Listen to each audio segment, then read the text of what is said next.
Yeah, it goes late nights on the road. Yeah, that's just how it goes. Yeah, that's just how it goes these days. I'ma try my best to make the flight, but if I don't wake up tomorrow, then it's something. Hey, welcome back to another episode of One Step at a Time podcast with your host, the Ocean Flight 101, heading straight to full potential with Sarah Liz. And I'm very grateful to be joined by a wonderful guest today. He has many different names. Some may know him as Jack J. Alexander. Other people may know him as Jack Wright. Or other people may know him as Mr. Absent. Today I'm joined by an artist, musician. He's also an organizer of the famous Galway event Absent that you may be familiar with, that brings many great artists all over Ireland to Galway. Artists ranging from rappers to emo artists to, well, all sorts of artists really. As well as that, he's a stand-up, a genuine guy who I'm very grateful to have got to know over the last couple of years. And I'd like to welcome everybody, Jack, to the podcast. Jack, how are you? Hello, what's up? I'm good. That's the crack, man. Oh, How's good, your day man. going? How's your day going? It's been going well, man. It's been going well. To be honest, it's actually only just started, but it's all good. Yeah. Yeah, this is my first thing of the day. So. Okay. What's your schedule usually like? What type of guy are you? Yeah, late night guy, early morning guy? What type of guy are you? I just finished working there for the last 7 days in a row. So last night I stayed up till about 2 a.m. and I was just watching Gotcha. YouTube shit and just catching up on videos and stuff. And then I just slept in till about 12. So Slept in, fair enough. yeah, the life of the rock Fair star. enough. So The life of the roster, yeah.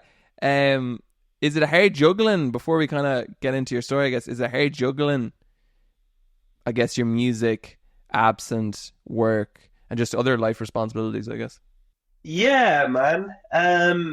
Yeah, I definitely say so. Cause I work a full-time job as a barista in Cafe Nero. So I work there and then Cool. literally doing that 35, 36 hours a week. And then also music and then gym as well as another one. I love the gym. I go there 3 days a week. But I think without the gym, I think the gym is the first thing.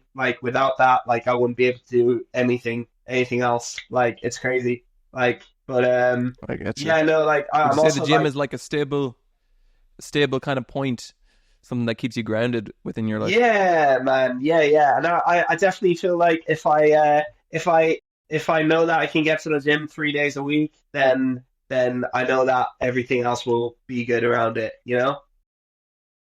Sick, yeah, sick. Yeah. So yeah, man, I want to go through your journey and whatnot a little bit and get to know Let's do you. it. I guess me get to know you and other people get to know you. So a lot of people may think you're from Galway, but you're not actually originally from No, Galway. man. You're from what proud county? So I'm originally from London, but So is it a small village outside London? Because I was doing a bit of research. Is it a small Yeah. village? Is it inner London or outside London? suburbs. So I'm from Buckinghamshire, Chesham, around that area. And Population then 20,000. Oh, is it? Oh shit! All right, okay. I didn't know that. But yeah, no. I moved to Ireland when I was 8. I moved to Clonfad, Roscommon, around there, and grew up there, and then just been living in Galway now for last 10 years, I'd say 10, 15 years. Dope. Yeah. I've had guests on before, Jack, that did a lot of moving in their younger years. What was it like moving as a kid from London to Roscommon? You couldn't get any of bigger change. Yeah. Going from Yeah. just them surroundings to, I guess, the West. Yeah, well, I suppose where I lived in England anyway, it was a town. It was a small town. It was like Tuam, but much nicer. But yeah, basically, yeah. So I kind of moved from there, but it was weird because we had London, which was 40 minutes away, which is the big city. And then we moved to Clonfad then, which is full of fields and countryside and one pub on the corner of the street and like one shop. It's like, yeah, it was like a real kind of shock kind of thing to Mm. me. But yeah, I don't know. Yeah. You always kind of hear that thing of like kind of like, oh, like did your parents make the best choice or make the good choice of like kind of moving at like when we were so young? But I think now like I wouldn't be who I am if I didn't move to Clean Fad, you know. Gotcha. I always wondered like if I stayed in England, would I have been the same person over in England that I Mm. am now? You Probably know? not. No. Probably so different. Yeah, I probably would have been like a Probably so footballer much or something like that. different. So, for anyone who isn't familiar with Roscommon, what was it? How would you describe it growing up? Um, Man, it was like for me, it was like basically like when you're like 14, 15, you and your friends like you somehow get a couple of cans and like you'd be drinking uh down behind the school or in like an estate or like down in the fields or anything like that, getting a couple of cans doing that. But also there was nothing really much to do. But I did like because when I moved to Clean Fat, like there was like renting DVDs were like the coolest thing to do down Ah, there. sick. Yeah. We had cost cutters, I think it was, and Okay, damn. I'm a big movie guy, and like so me and my friends like we would go into cost cutters and we just like rent out like all the best horror movies of the early 2000s, like Hills of Ice. I know what you did last summer, like House of Wax, all those movies, class. It was good, and just sit in my bunk bed Great at movie. home and just watch them. So, were you into horror movies from a young age? Yeah, man. I remember uh probably when I was like 10 or 11, like because I have like an older sister and like an older brother. So they would have been watching like I don't know, Texas Chainsaw Massacre or something in the kitchen, and I distinctly remember my brother being like, "Ah, no, you're way too young. Like you have to leave the room." But then I remember like kind of like um somehow kind of like sneaking up to the door and like watching a bit of it, and then as soon as I was able to like being in Clean Fad as well, like the guy who rents the DVDs out to you, he doesn't really care what age you are, so he was just like so he'd like he just let you have him basically, and yeah, Gotcha. I love it, man. I love it. Like horror movies are basically essentially something that plays into Absent as well. Mm. Yeah, Yeah, definitely. Jack, what is it? So, like, I like horror movies myself, yeah, but I'd have to be in a certain mood for them. So I yeah. have to be in like a certain type of like vibe, maybe frequency for me to like put on a 2 hour adrenaline rush and like be scared or be in shock for 2 hours in my body. What is it? Do you think the connection is with horror movies? Why is it horror movies and not dramas, or what is it that appeals about the horror movies?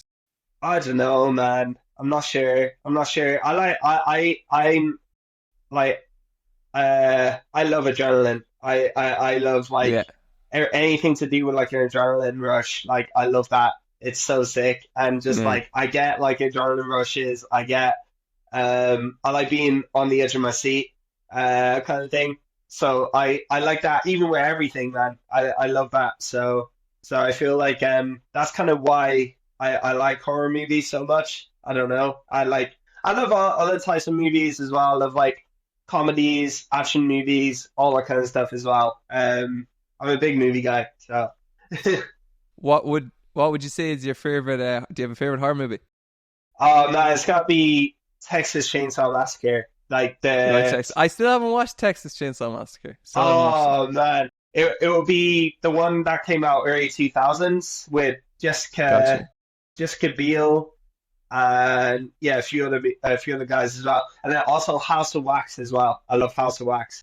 Yeah, man. House of Wax is a real early 2000s movie. I love the Halloween movies. I'm a big like. I know there's 100 of them and they're so plain out at this point, Michael but Myers, I'd be a man. big fan of it. Yeah, man, Michael Myers. Shout out Michael Myers, man. Still going Shut strong. up. That boy got a Yeah. legacy. He's- He will, yeah, he just never dies. Like he's like an artist that will never go away.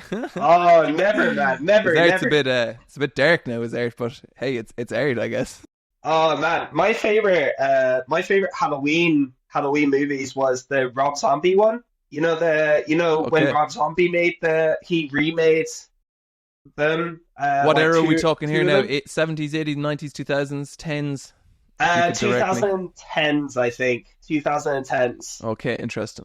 Gotcha. Yeah, Okay. yeah, and he had the There's the so little many of them. blonde, yeah, the little blonde hair kid that he basically Okay. all I remember is the blonde hair kid. He got like he killed like an animal first, and then after that, then he killed a school kid, and then after that, then he killed his family. And Okay, it was- Jesus. he doing some Michael Myers. Got a little, yeah.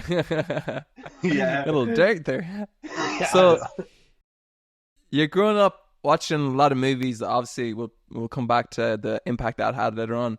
What type of Yeah. bands are you starting to get into? I guess in your teenage years, what type of music, and what does that look like? When do you start? Actually, when do you start? Yeah, your instruments too. When does that enter your life?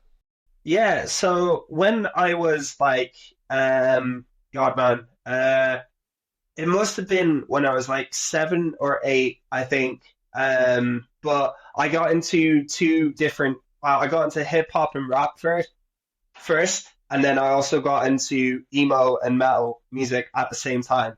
So it was so strange. Like I remember going to Woolworths or going to Tesco's over in England when I was younger, and I remember going in and getting D12 World, the Eminem Show, and then also on the other side I was getting Busted, the self-titled album, and then I was also getting I think I remember Good Charlotte, The Young and the Hopeless.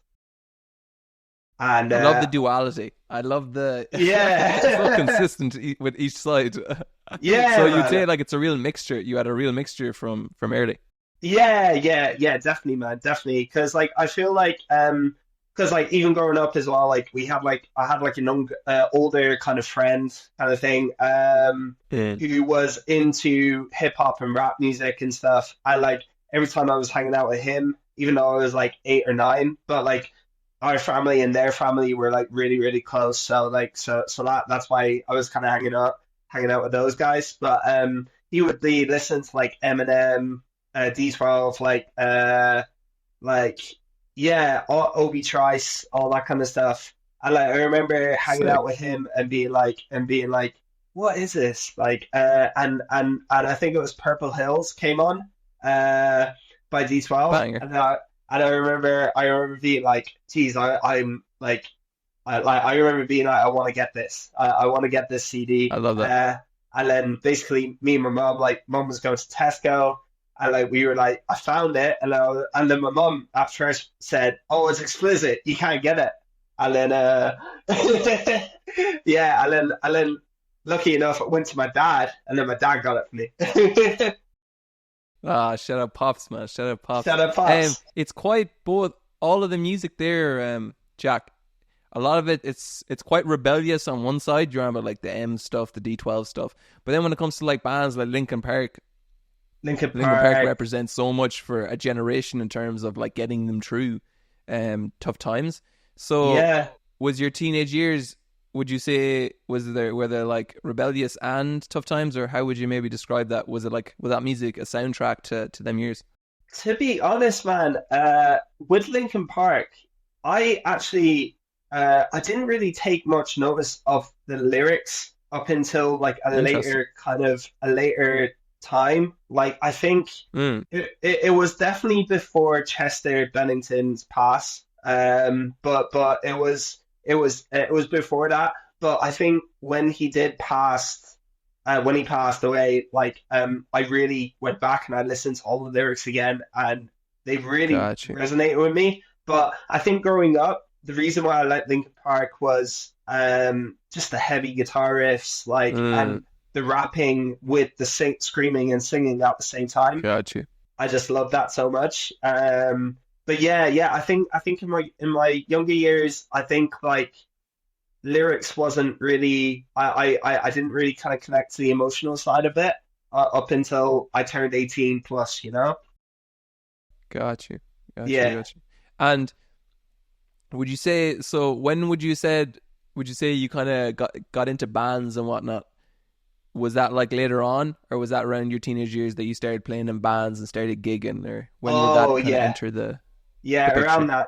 that. So basically, I started playing guitar when I was 12.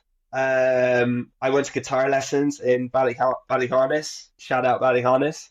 And then Ballyhappiness. Huh? Yeah, yeah. Yeah, I went to guitar lessons there. And I remember the first songs that I learned how to play on guitar was it was Nirvana, Smells Like Teen Spirit. It was All the Small Things by Blink-182, and then also the Hell Song by Sum 41.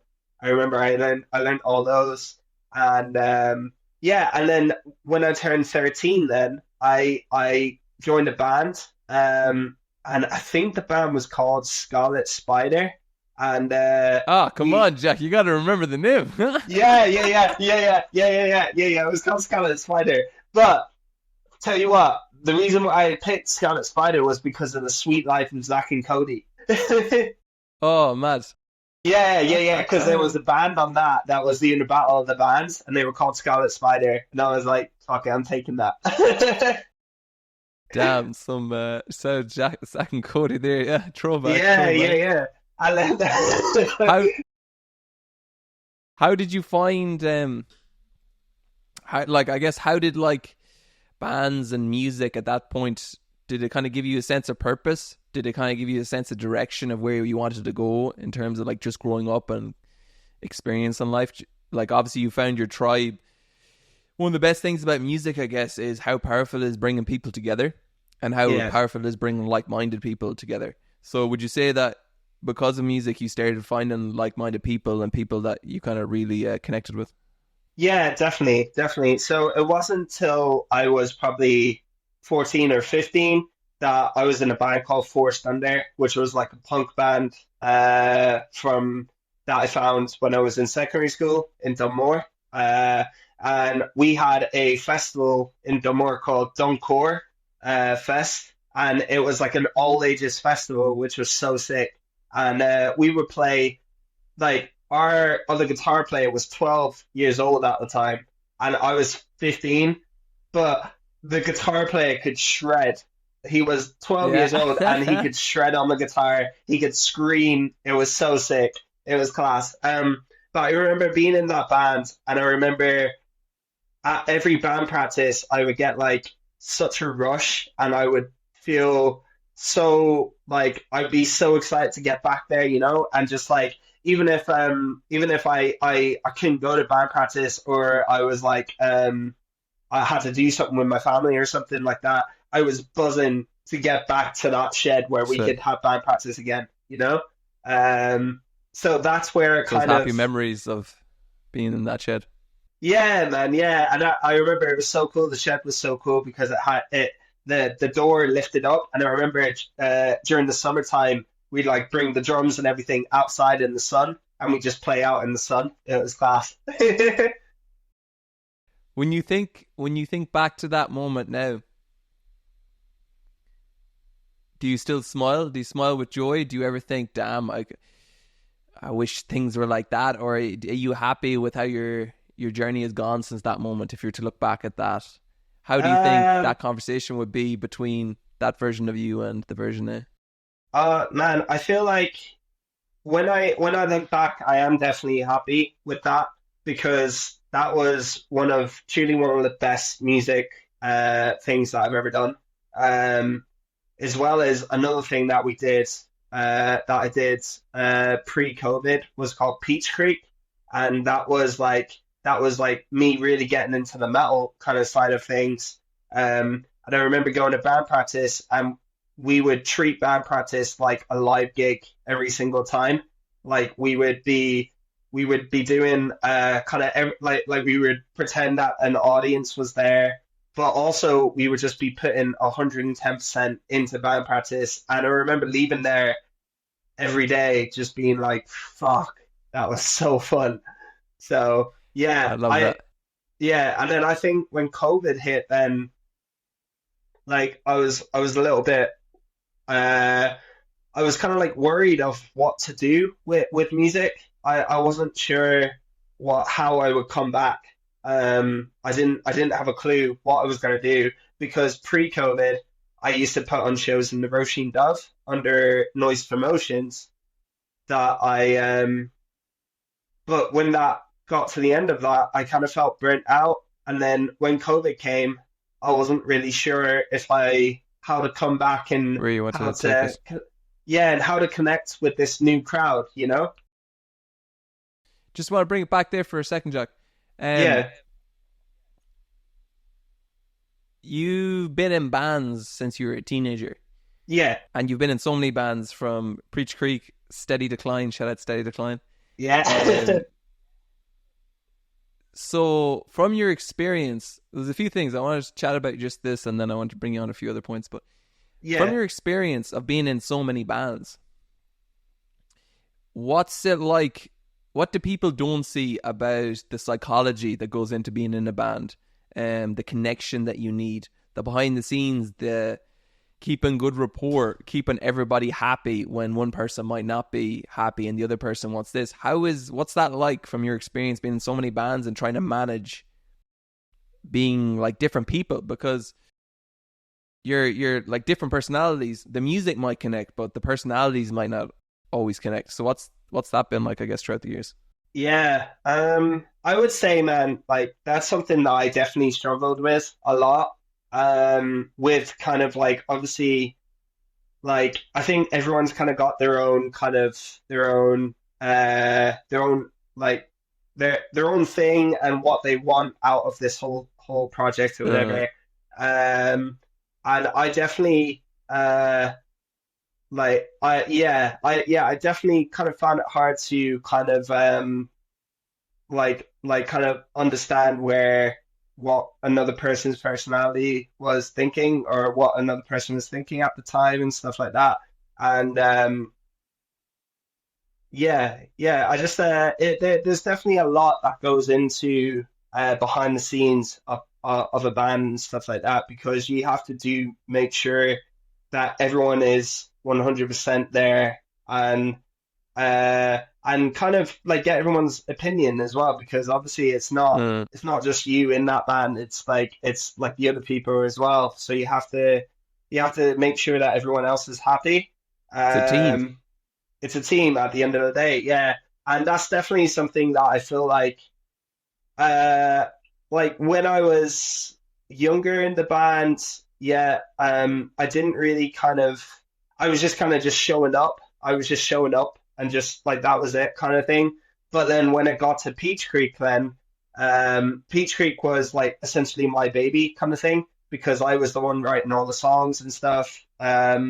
But Gotcha. then also the other guys then like they would write songs too. So it was like kind of like that's where I fully kind of understood and I was trying to kind of open up a bit more to other people's opinions in bands Is and stuff there, like that. Jack, is from your experience, is there, so example, I played a lot of football growing up, Yeah, and football is where I didn't realize, but it's where I learned leadership.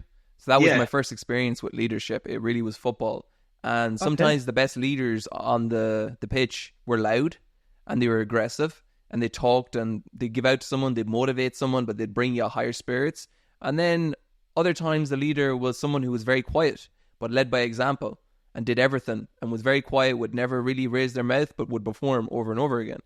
And I think you have different types of leaders as you go throughout life. There's leaders everywhere. There's leaders in football, there's leaders in bands, in the workplace. The really like leadership really is um an important skill to have, and you see it everywhere.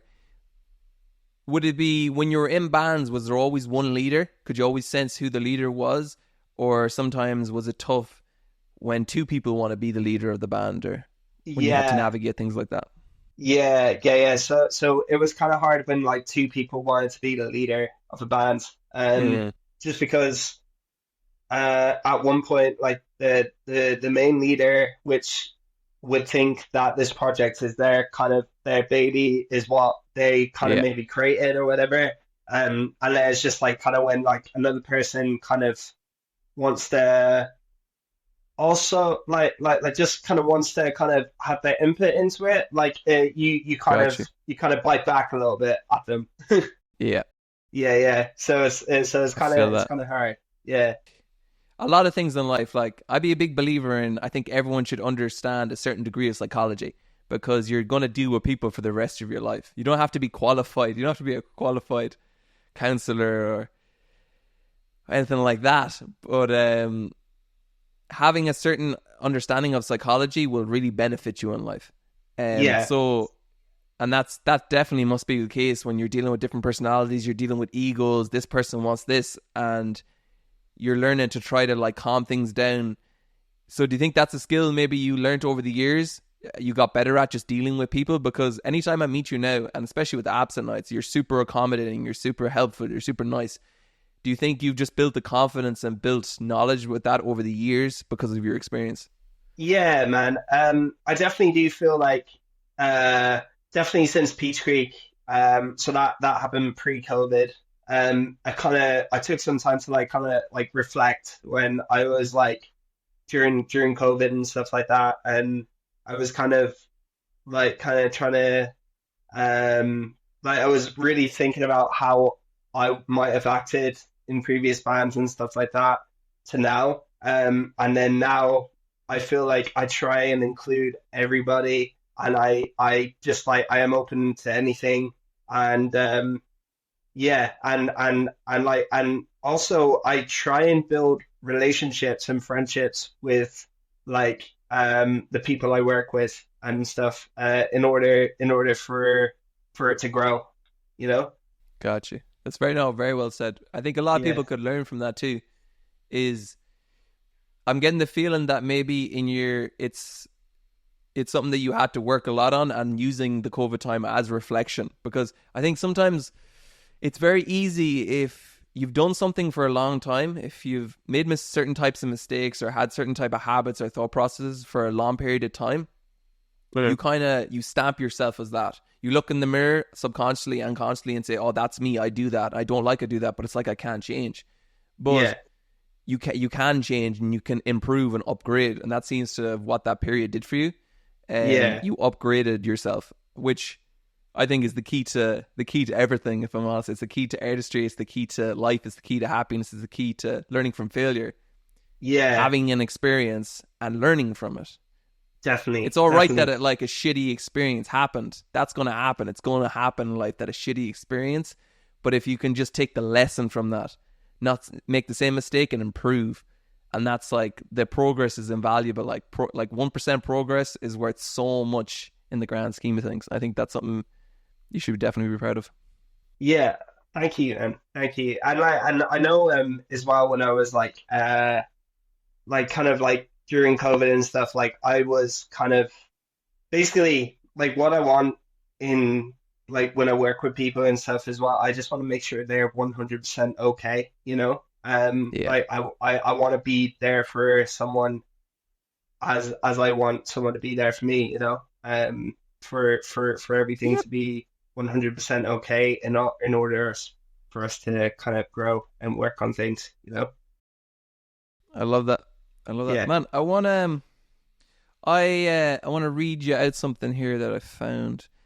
I because I think this is quite important and it's quite contextual to I think your everything you've built in your journey and whatnot. One second, let me put on my glasses, guys. I have to put on my glasses for this. I wear glasses. I know you don't see me with my content, but I'll be wearing glasses. Wear my glasses. So this really shaped. I had a good perspective of you ready, but this I think really helped me shape a perspective of you, Mama, in a great light. Yeah. So I've seen this post on your Instagram, and you have to give me a second here to read it out now. Yeah. So, quote, I hit 5 years being completely sober yesterday. Something I never thought I'd ever do.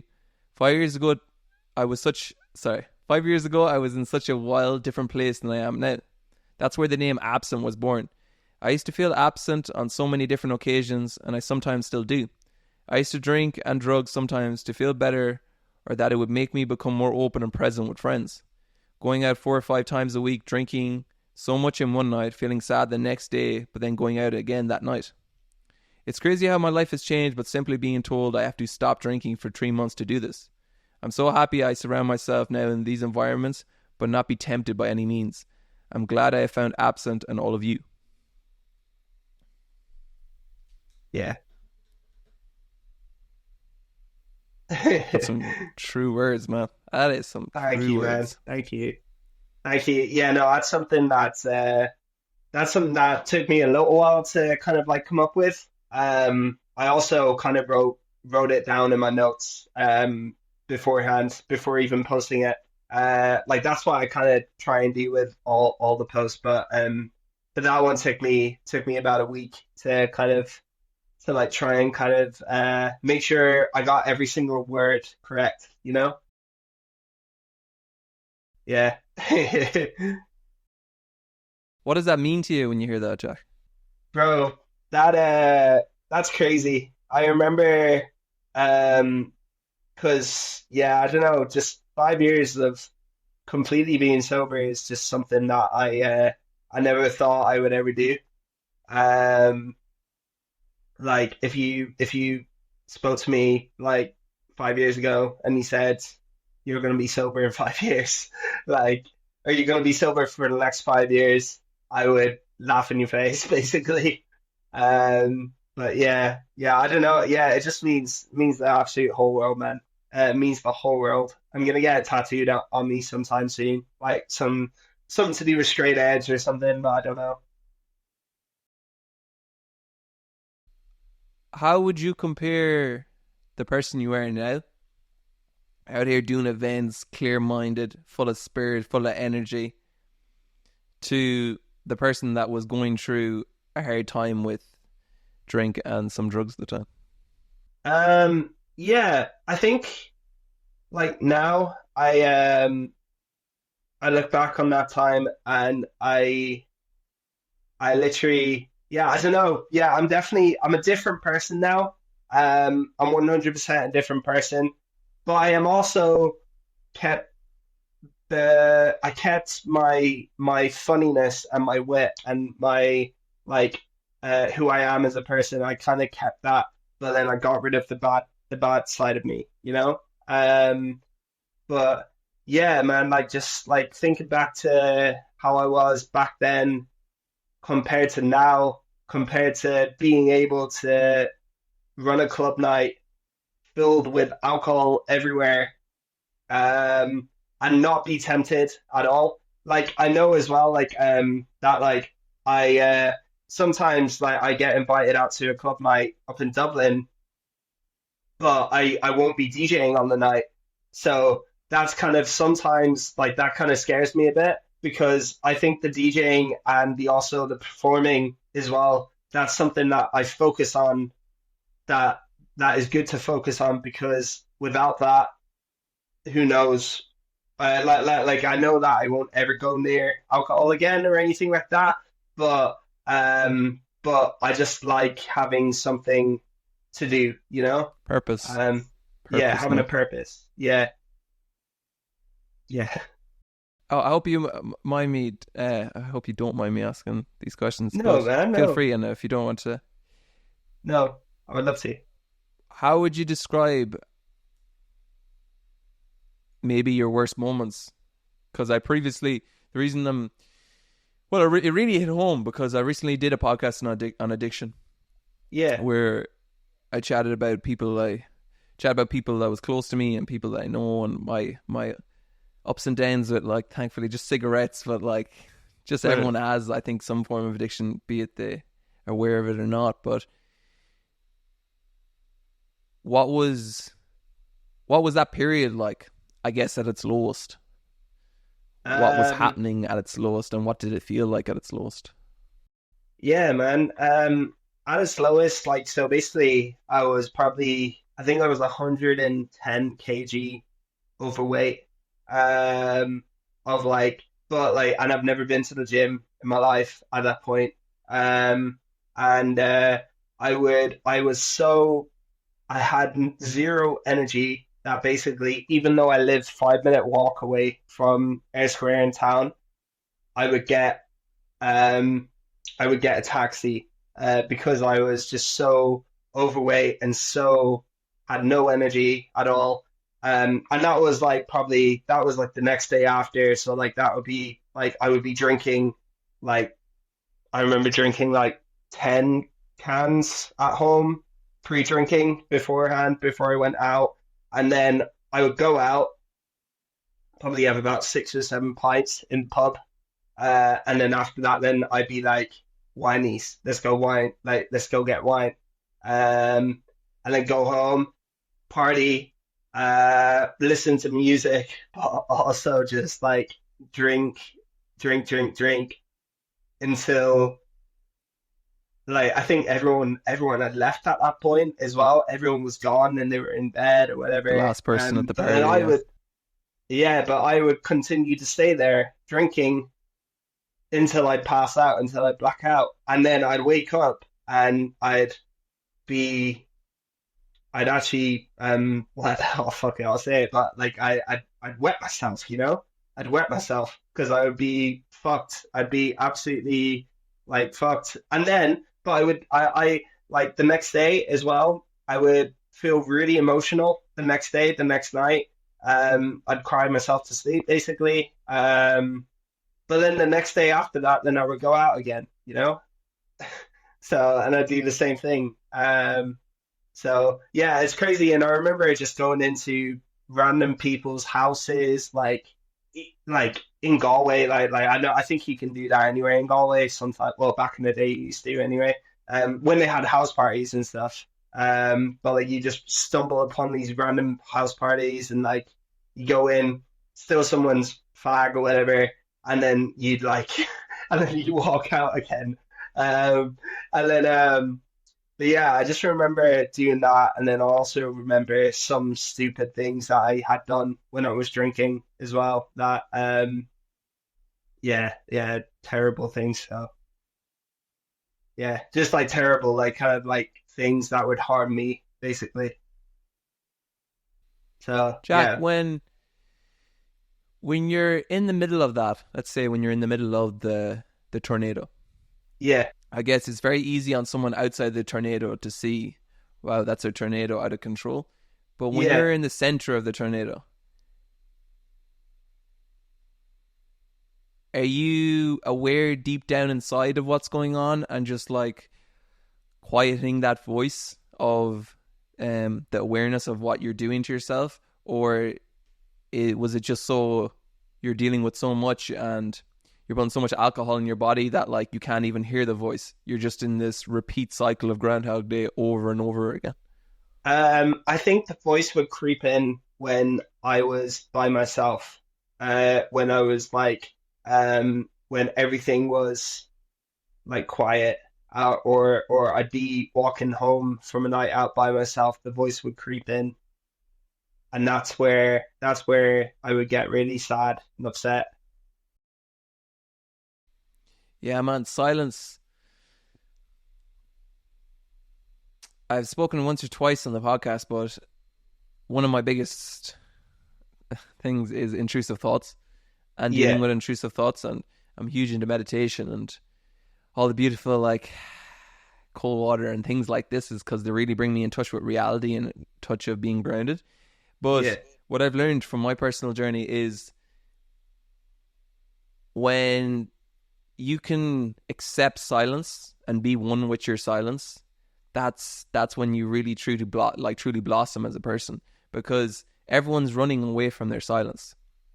Like, even if if you think of your day to day, like, everyone's to a certain extent are running away from the voice that's inside them. And I think the more you grow as a person, the more that you are in tune with your silence.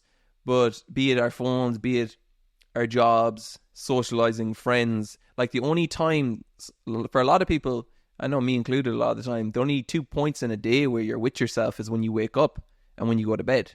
And they're there's a reason that they can be two of the hardest points in your day. Like, Yeah. waking up for a lot of people is not nice, because when you're waking up for that, whatever, 5 minutes, 10 minutes, or whatever, an hour, you have to be by yourself. It's only you. Yeah. There's no, or even that first 2 minutes, there's no phone. You can't get to your phone yet. That even first few seconds, there's only you. And when you go to bed at night, when you eat, like, you can be on your phone. Like, I'll be on my phone, but when I put my phone down, it's just me. And what I've learned, it's just you. It's just you and your thoughts, you and who you are as a person. There's no one to impress. There's no one to act cool around or pretend to be someone. You can only be you when you're by yourself. So I think when you really make exponential growth as a person, it's when you're more accepting of your silence and you spend that time by yourself. Yeah.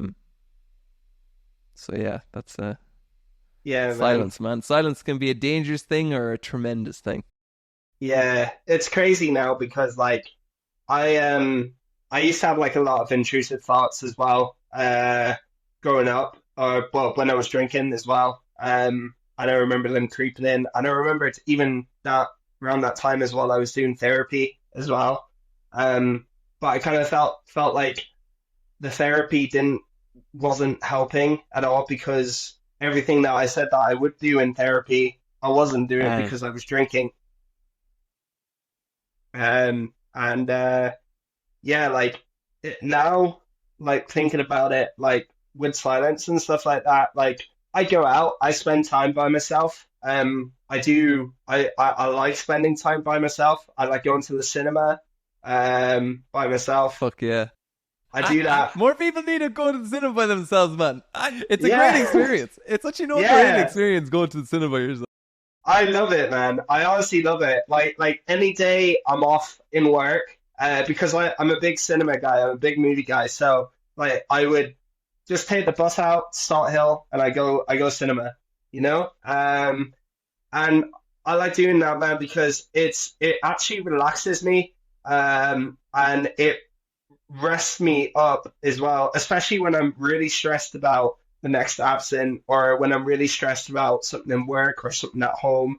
It just relaxes me, man, and it's nice to shut off with a movie, even though I'm not fully by myself, because I do have the movie that distracts me from You're still my thoughts. doing, though. You're still acting. You're still putting energy to do something like, you're not reliant on others, or you're not reliant on, like, you're watching a movie. It's you're going there. You're buying your popcorn. You're getting your Coke.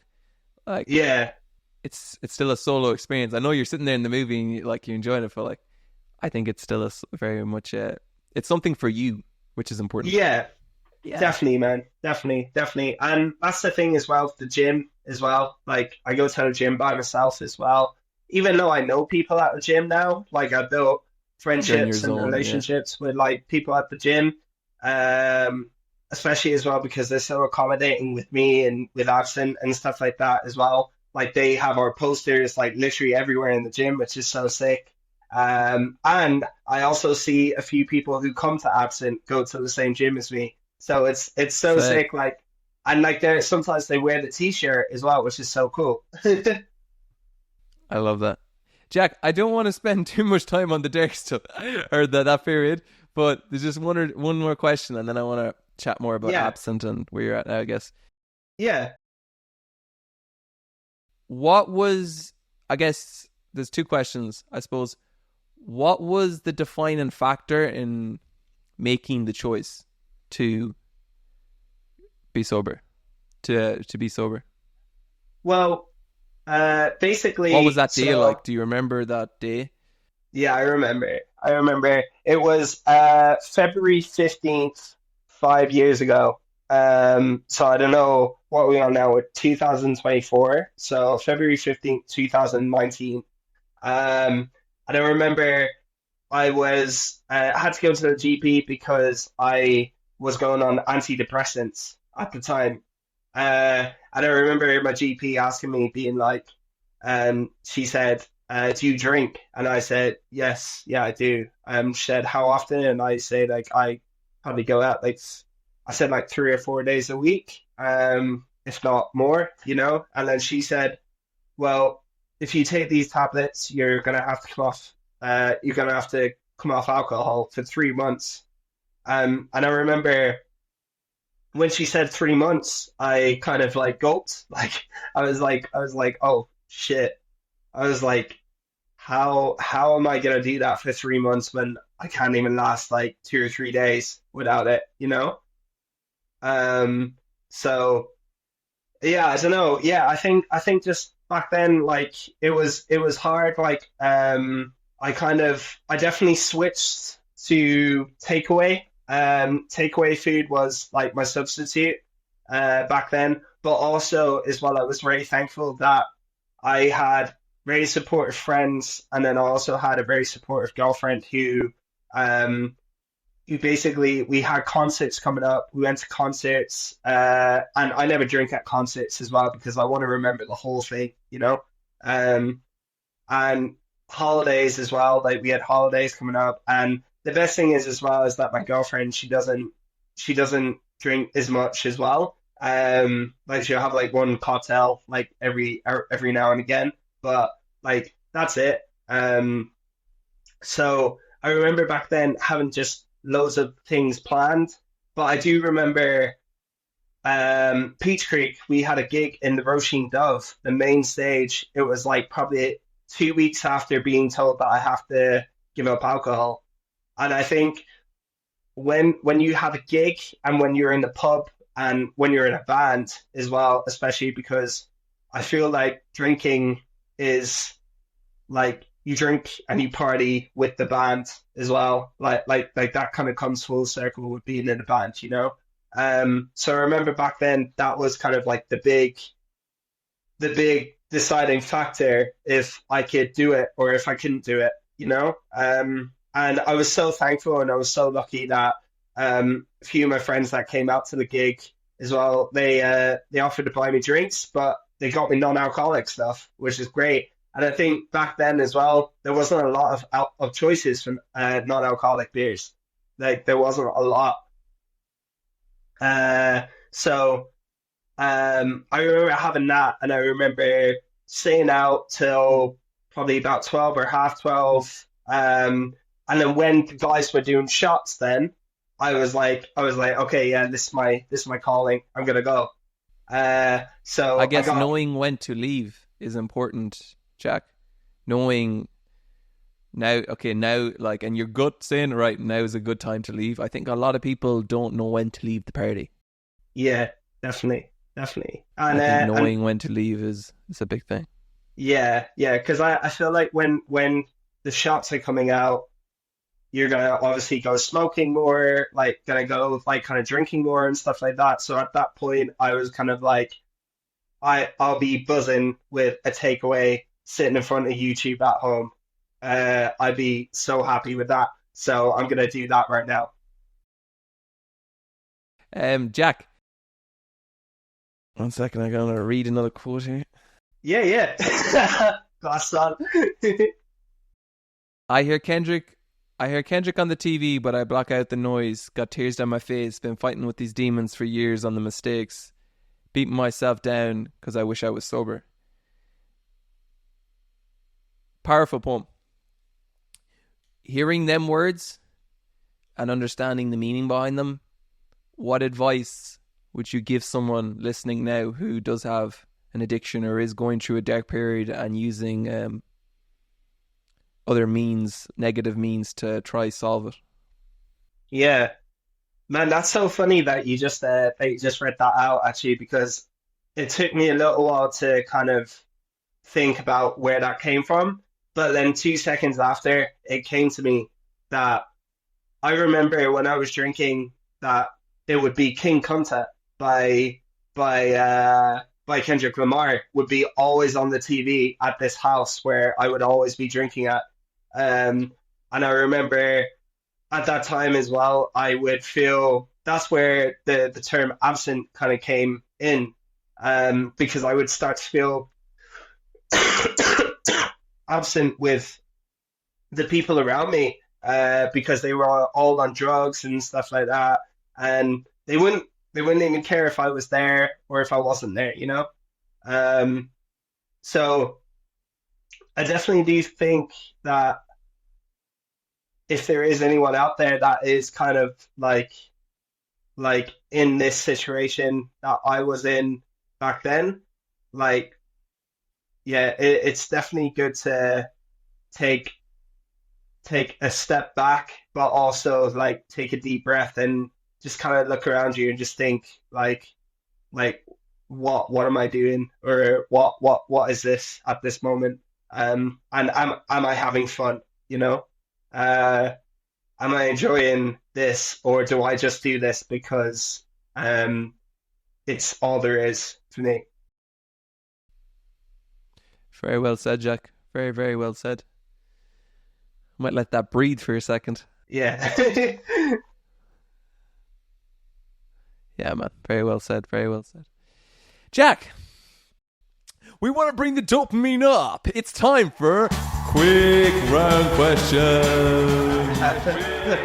So these are some quick fire questions, Jack, that I hit you with. Cool. They're just fun questions. So you don't have to overthink them. But there's just a little something I've been started doing on the podcast. So you ready for some quick fire questions? I have some cool ass noises that come in here too. So wait till you hear it back. Oh yeah. Can't wait, man. So, here's some quick fire questions. Are you ready? Yeah. Favorite cereal? Oh, favorite cereal. I had nugget pillows this morning, man. I'm little. Good shit. Favorite sitcom of all time? Oh, favorite sitcom of all time. Oh, I'm gonna fuck it. Eight Simple Rules. It's a rule. Okay, dope. Favorite meal any time of the day? Favorite meal any time of the day. Man, I'm gonna say it. Spaghetti bolognese. Favorite is morning. What's the first thing you think of when you wake up? First thing I think of when I wake up is my dog needs to pee.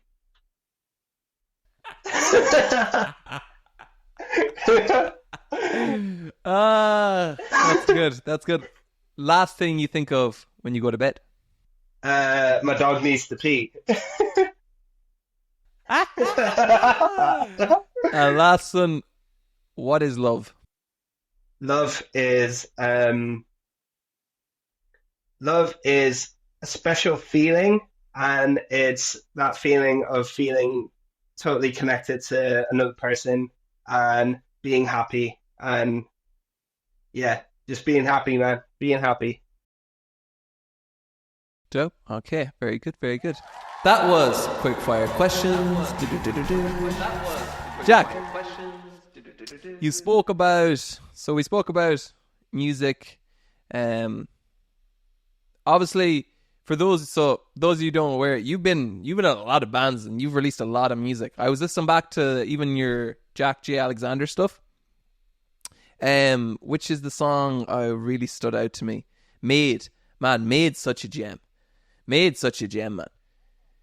Thanks It's so too much. short though. I What's that, know. man? It's too short. I know, bro. I know. You have me Man, fucking on repeat over and over again, bumping up them streams. oh man, it's so funny because that song was originally supposed to just be an intro to my set, basically.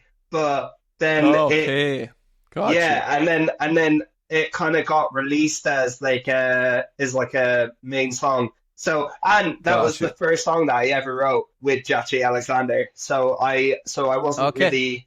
I wasn't really kind of knowing what I was doing, really. Okay, fair enough. That's fair. So from 2020 onwards, you launched Jack J. Alexander. What was it? Misfit. Often think about you. Yeah, often think about you, man. That was a gem. So that came. Often think about you came out in 2022. Yeah, yeah. Yeah, often think about you, man, is one of my favorite.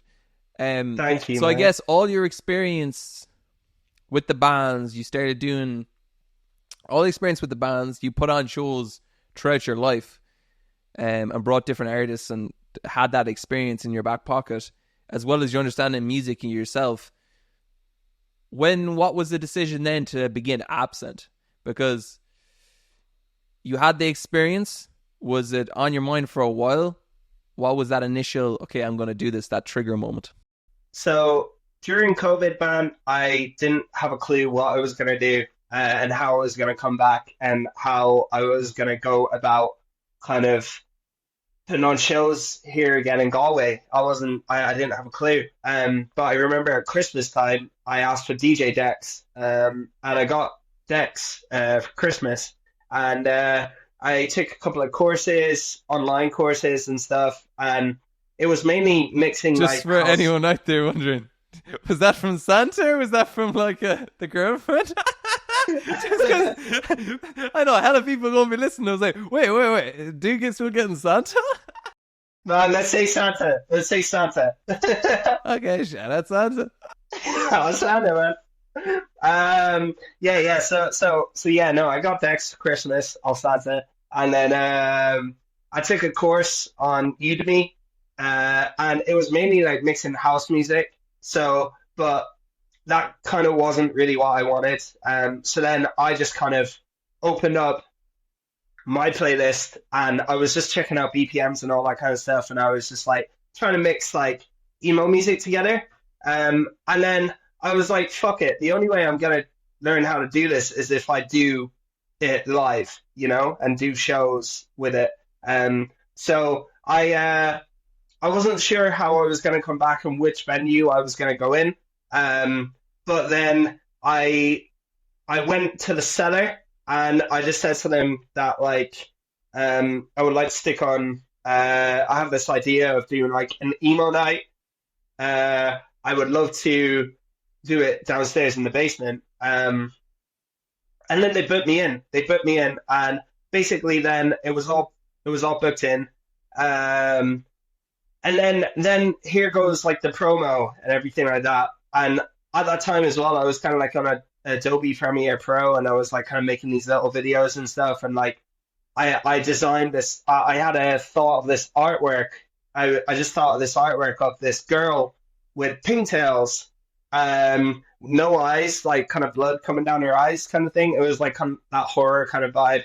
I think I saw like something similar to like it somewhere, and then I was like, I just sent it to this guy who I knew who designed all my merch for me. So I just sent it to him, and then he came back with the girl with pigtails and this crazy design, and basically I started making promo videos with that, and then it rolled around to October 15th, 2022, and that was like the first Absinthe. And it was crazy. We sold 80 tickets, I think, online. And I remember thinking at the time, like, if 50 people come, I will be absolutely happy. I will be so happy. Because I didn't have a clue.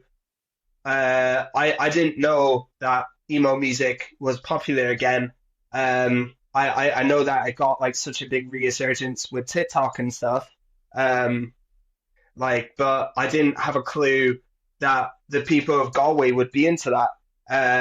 So then when we did it, like 80 people bought tickets online. I think we sold over 100 tickets on the first event, which is crazy. And I remember just being there and just seeing all these people in these band t-shirts of like bands that I loved growing up, but also Sick. everyone just singing along, and it was just so good. And at that point as well, I wasn't doing my normal kind of hype man kind of stuff. Like I wasn't really doing that as much. I was kind of more so focusing on DJ decks kind of thing. And I had a microphone in my hand, so if I wanted to like sing or like hype. Yeah, I remember doing that, and I remember coming away from that and being like, fuck, this is insane. This is crazy. And then I remember December. So we took November off, and then we did December, which is Absent 2, and we had EXO Lou come. Shout out EXO Lou from Limerick. And then we also had someone else as well. I can't remember. It was myself, Jati Alexander. It was Rex Arkham from Cork. Shout out Rex. And then another band as well. And basically I remember that event over 100 tickets sold. It was crazy. Wow. And more people came. That one was insane. I remember EXO Lou, like he blew me away that night as well. I just remember the energy was just insane. It was incredible. I remember me and my friend actually from the gym. He's this big guy from the gym, and he came in just to see how the night was going because he loves Linkin Park and all that shit. And he just came in and he heard EXO Lou playing. I think it was. I think it was like. Oh no! It was Layan. Layan was there with.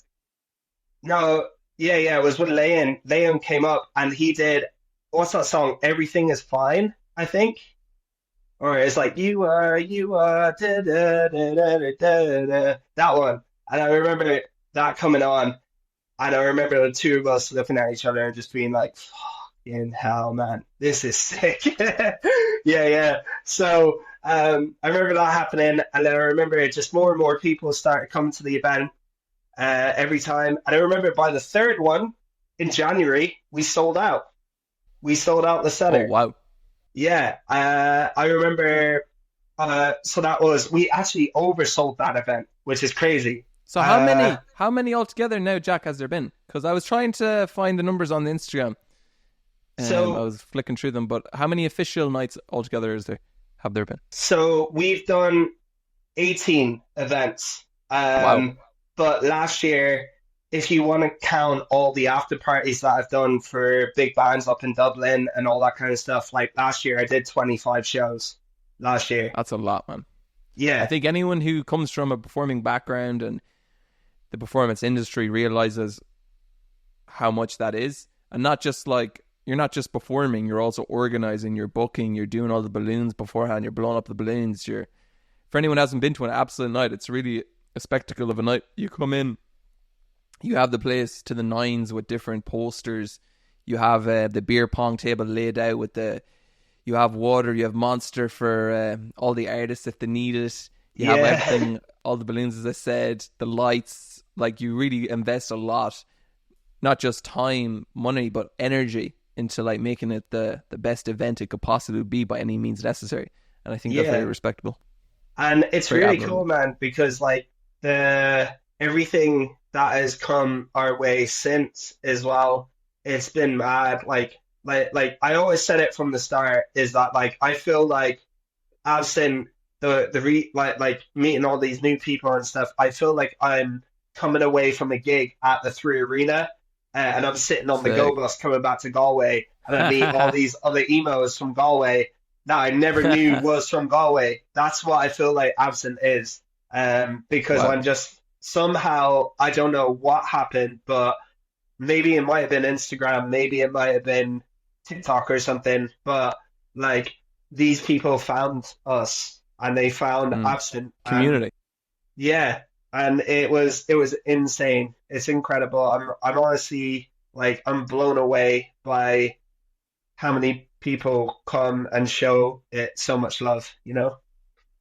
I think too, something very important, Jack, is I remember saying to you, because I was very blessed you had me on for one of the hip hop nights there last summer.